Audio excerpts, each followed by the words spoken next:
Welcome to Neighbor to Neighbors panel discussion on neighborhood organizing in the days of the COVID-19 pandemic. I'm Valeri O.T. Nellis.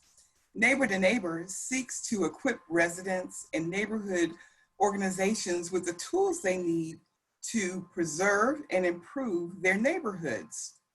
In these unprecedented times, our hope is to shed light on how to do the work of neighborhood organizing in this challenging era.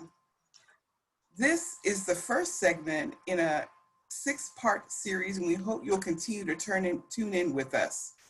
We've invited 8 wonderful neighborhood leaders and community organizers to help us explore this topic. And today our guests are, and I'll have them introduce themselves as they come up to speak with us. Our first question today is, what does it mean to lead in crisis? What are the characteristics and skills required of such a leader? Brenda, if you'll start us off, please. Hello, everybody. It's so good to see all of y'all, by the way, since I get to talk. It is so good to see all of you guys. For me, what it means in crisis, and I like the little thing that you said about crisis meaning opportunities. But for me, it's like, okay, y'all, let's hurry up and get to the shelter. It's like, I don't know, it's like an emergency. It's like everybody's got to put their thinking cap on. But for the most part, it means commitment. That you've got to make a commitment to those residents that you serve. My thoughts, the first thought is you've got to think about yourself. You got to think about yourself and what can I bring to the table? What can I bring to this community? How can I help people that desperately need pretty much to get an understanding, to get resources and all that different stuff. But it's just, to be a leader in crisis means that you're accessible and that you are there. Some of the characteristics, did I say that? No, I didn't. It's dedication. You got to be dedicated to what you do, and you got to be, and it's got to, one of the characteristics I think is honesty. Honesty in that the fact that residents are depending on you as a leader to bring them the truth, the facts, and resources. You know, how can we address this issue? So pretty much honesty in helping others and to actually critically think, oh my goodness, about the pros and the cons of this in order to make an informed decision and how they can positively affect their own lives and how you can affect their lives. Thank you, Brenda. Will you again tell us who you are and what neighborhood you're from? Oh, I forgot. I'm Brenda Morrow, and I'm with the Organized Neighbors of Edge Hill and the United Way Edge Hill Family Resource Center here in the Edge Hill community. Thank you so very much. Spencer, what are your thoughts? Yeah, I think she nailed it with, getting our information out here. Let me introduce myself. My name is Spencer Edelstein. I'm with Rosebank Neighbors, and I believe Brenda nailed it with getting the information out there and being accessible, right? Because and factual information, because there's so much misinformation out there, so much unknown and uncertainty.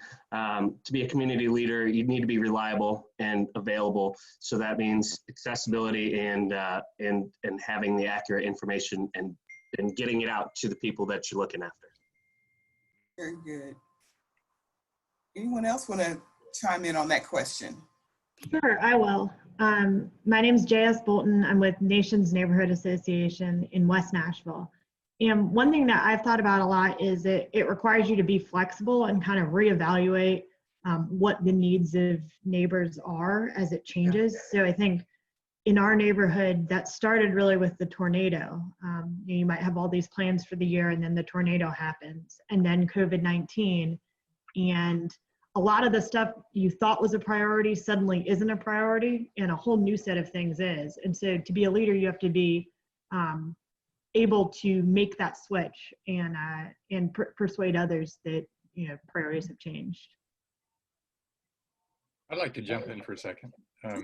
This is Mike Hodge. I'm the organizing director for NOAA, Nashville Organized for Action and Hope.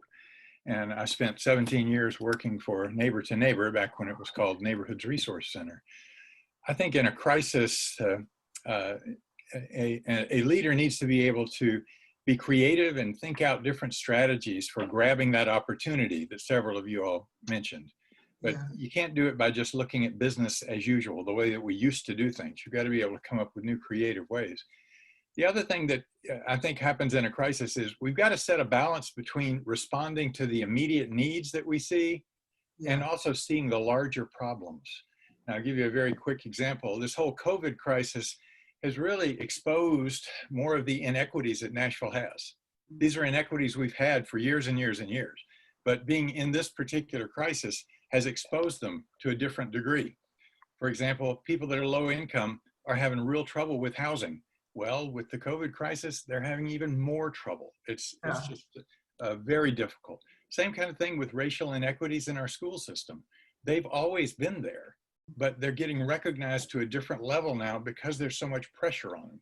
So I'm looking for the balance between responding to the immediate need, that's really important, but also looking at the larger questions that may be being exposed by the crisis. Valerie, I really think that one of the biggest things that comes to my mind, first off, I'm Jordan Huffman. I'm the vice president of the Donaldson Hermitage Neighborhood Association. On our side of town, we've been hit by a couple of things, like the nation's. We were hit pretty hard by the tornadoes on March the 3rd. So, you know, really rolling up your sleeves and showing people that you're not afraid to do the hard work, all the while being compassionate. It's really, really key. And it's small things like that that really go a long way. And another small thing with just the leading by example is right now wearing one of these, showing that it's okay in the community to do this and that it's the responsible thing to do your part. Absolutely, absolutely. Valerie, if I can chime in for just a second. I'm Erskin Lytle from the College Hill Neighbors. We're located directly behind Tennessee State University. I mean, when I say directly behind, we're across the street from them. But I think to some extent, I'm echoing what's been said before, but I think one of the things we have to understand is, as leaders in particular, is what am I capable of doing in this particular situation that will help others? And a lot of that is leading, actually being able to do and getting out and doing whatever it is that's necessary, but also listening to others who may have equal, if not better, suggestions and weighing them and then getting involved, making that assessment and then actually implementing them. That's not a hard word. Why did I stutter? But I think we have to determine what we as individuals can do to help others rise to the occasion. And certainly flexibility is a big part of it. We were, like most of everyone else in this panel, directly impacted by the tornado on March the 3rd. I mean, it blew my church away, and we have no more building.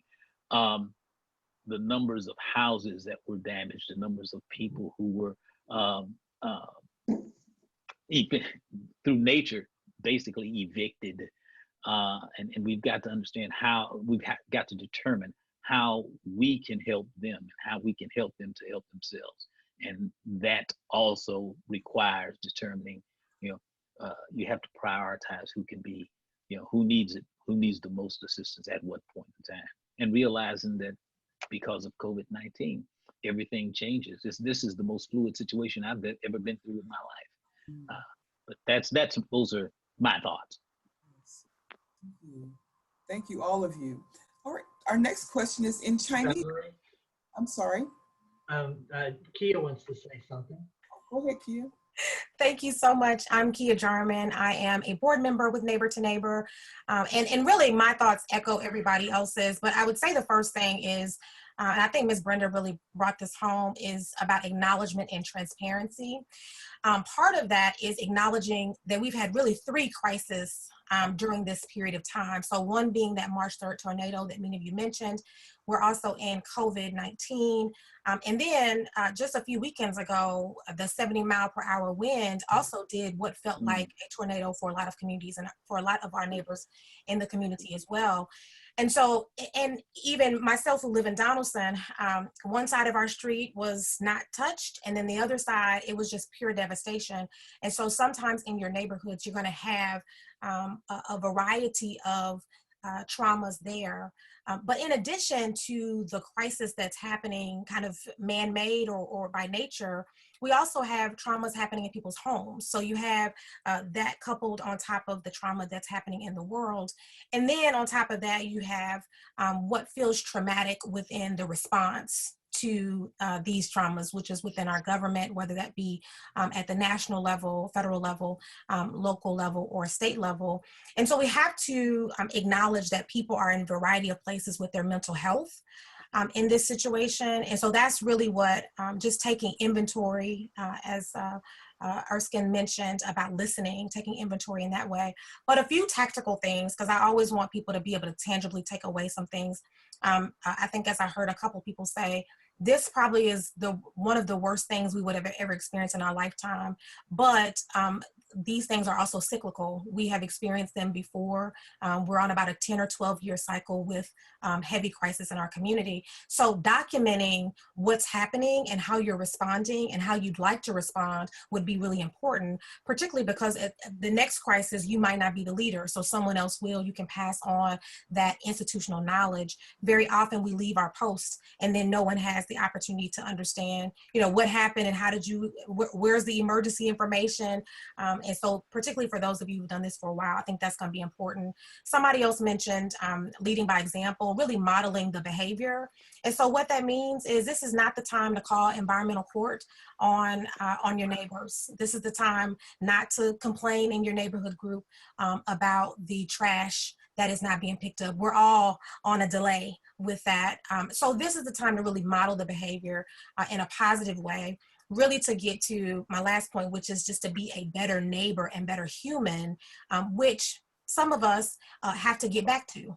That is not always ingrained. And so we have to get back to what it takes to be more neighborly, more compassionate with people, more understanding.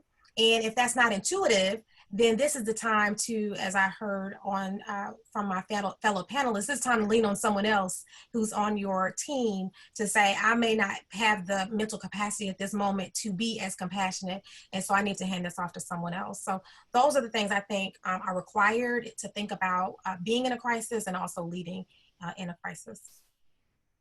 And I think I'll chime in. Jim Hawk from Neighbor to Neighbor. I'll chime in. I want to talk about our humanness for a moment. This is a scary time. And I think that there's no good leader that isn't afraid, that we don't have a lot of fears around what's happening. And for us to pretend like we don't have that fear is foolishness and unwise. Really, I've heard many times before, and I think it's really important to remember, courage is not the lack of fear, right? It's acting in the presence of that fear and an acknowledge of that fear. So there's a lot of folks right now, I think, that are frozen, unable to do anything or feel that they can't do anything. And we're not telling people stuff that feeling away, but really allow it to be the thing that motivates us to go forward as leaders. And that, I think, when we hear talk about compassion and empathy, allowing us to realize that those feelings that are within us are within every one of the members of our neighborhood organization. Very good. All of those have been excellent remarks. I want to thank you panelists for sharing your expertise and knowledge. We would also like to thank the audience for joining in today. Please be sure to check out our next installments in the Leading in Crisis series. Thank you.